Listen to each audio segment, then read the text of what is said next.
অসল আছিস? বলি না না তাই দেরি না আর নির্বাচন না না তাই দেরি না আর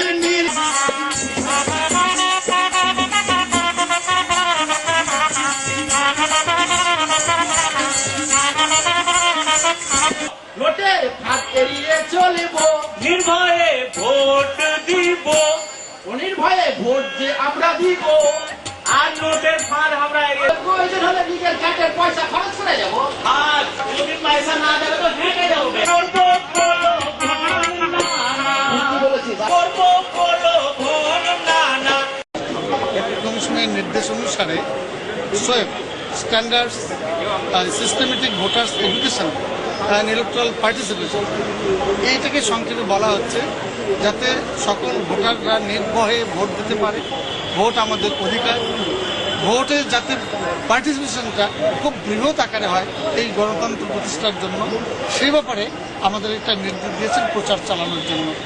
এই প্রচারের মাধ্যম হিসাবে ব্যানার, পোস্টার, ফ্লেক্স, কখনো ডেমনস্ট্রেশন, কখনো যে যে জেলার যে সকল লোক আঙ্গিক আছে যা মানুষের কাছে খুব আদৃত, সেগুলোকে ব্যবহার। মালদাকে কিভাবে কাজে লাগাচ্ছেন এটা? মালদার গম্ভীরাকে আমরা তাদেরকে বলেছি ইথিক্যাল ভোট, যে মানুষের যে ভোটটা নৈতিক ভোট কিভাবে দেবে, ভোটের ক্ষেত্রে তারা যাতে নির্ভয় থাকতে পারে তার উপর তারা গান রচনা করেছেন। সেগুলো আমরা ইলেকশন কমিশনে পাঠিয়েছি, তারা সেগুলোকে গ্রহণ করেছেন। এদেরকেও দূরদর্শনে পাঠিয়ে দিয়ে একটা প্রচারের একটা ক্যাসেট ওরা উদ্বোধন সেখানে করেছেন। আমরাও তাদেরকে নিয়ে জেলায় জেলায় বিভিন্ন রিমোট এলাকায় পৌঁছে দিচ্ছি, তারা গানের মাধ্যমে মানুষকে সজাগ করছে। ট্যাবলো আজকে মানিকচক, বাজার ঘুরছে, সারা জেলাতেই ঘুরবে।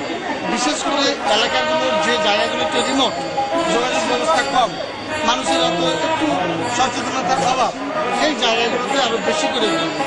আমাদের গতবারের নির্বাচনের একটা হিসেব আছে, যে হিসেবে দেখছি যে যে এলাকায় ভোটের পার্সেন্টেজ তুলনামূলকভাবে কম আছে, সেই জায়গাগুলোতে আমরা প্রচার চালাচ্ছি যাতে এই পার্সেন্টেজটা আরো বেশি।